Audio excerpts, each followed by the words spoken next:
So is Master's Dark and Twisting University Tale a class that you should audit or something that you should drop early on? Let's find out.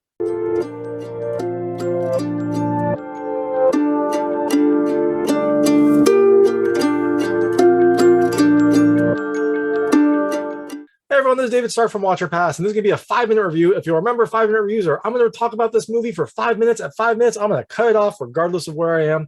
And today we're talking about Master, which is coming to limited theaters on March 18, 2022, and on the same day it's coming to Amazon Prime. So if it's near you, you can check it out in theaters. Otherwise, you can just check it out in the comfort of your own home.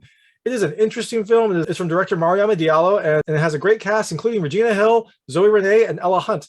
Now, my hot take is I actually think you should kind of pass on this movie. I thought that there was a lot of interesting concepts in this film, some solid writing, and it was shot really, really well. But it felt like this film had, I don't know, too many ideas that didn't really meld together. It had kind of 3 main concepts that just didn't come together. And so it kind of made none of them strong enough to really make this a film that kept my attention. And the story was very slow.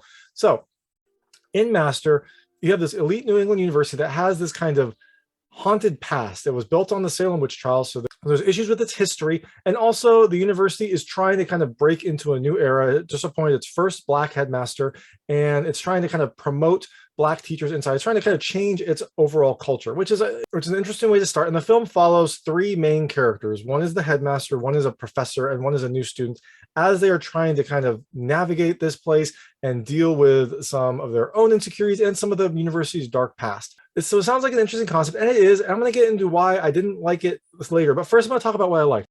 So the first thing I liked is the cast. The cast is a very strong cast, including the main performance by Regina Hill. She does a really good job with this. She has to deal with a lot of kind of social issues because she is this headmaster, so she's kind of catering to people, but she also has her own past, her own opinions, and she has to kind of temper those sometimes, and sometimes they come out. We also have a really great performance by Zoe Renee, who plays the student. She is dealing with just kind of being in the university and also kind of this casual racism that kind of creeps in here and there. And then she has this horror aspect as well. And on top of that, I really love seeing Ella Hunt in the film. I like Ella Hunt. I think she's a good actor, and it was really great to see her, although she had a very limited role, but I still like seeing her. The second thing I liked is the writing. The writing, actually, I think this is my favorite thing I liked about the writing. It is so well done. It is very subtle. There are all these instances, well, it's subtle and not subtle, but there's all these instances where you've got statements that are made that could be innocuous or could be kind of biting, and it has this great way of having the characters say things that might be taken, you know, as just kind of an off comment, or might be taken as like an overt racist statement, and it skirts that line really well. It was really interesting. You kind of have to pay attention as you're watching because they pop up here and there. You kind of have to take from the circumstance what that meant, what the meaning was behind it, and I really loved how it kind of challenged some fairly common statements that could have bad overtones depending on the context. The last thing I really liked is the cinematography. I mean, the film had a really good sense of style, had a really good way to kind of highlight dread and tension. There is an underlying horror element to this film, and so when it's trying to, it does actually a pretty good job at least setting the stage, making it feel like an uneasy situation, you know, with the lighting, with the camera angles, with things that are appearing just off screen. It is a well-shot film. It's fun to watch, but again, like I said, I think you should pass on it, and I'm going to go into why.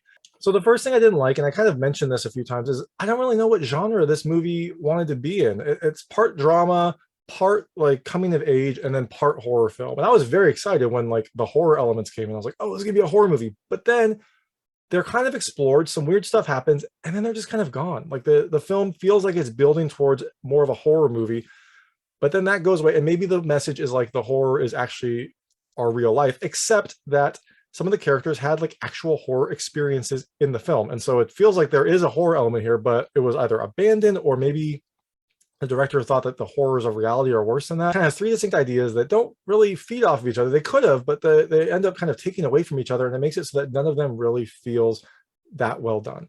And the second thing I didn't like, and I kind of went into this already, is the horror didn't feel like it was developed enough. And I would be okay if it was like, okay, maybe it's psychological, maybe it's, you know, something that is a metaphor, but the horror elements were kind of supposed to be actual elements, I think. And that kind of leads me to the thing I did not love the most is the ending. The ending just kind of goes off the rails. Like I said, that there's 3 kind of distinct stories that have these interesting ideas, but they just don't get developed. And then in the ending, this kind of throws all of that away. Like the film has some revelations, some pretty big revelations, but it doesn't really feel like the film knows what it wants to say. And maybe that's just me watching. Maybe I wasn't in the right mindset. But to me, what I take away from this film is it's a slow film with some interesting ideas, but the ending didn't really clear everything up for me. It didn't really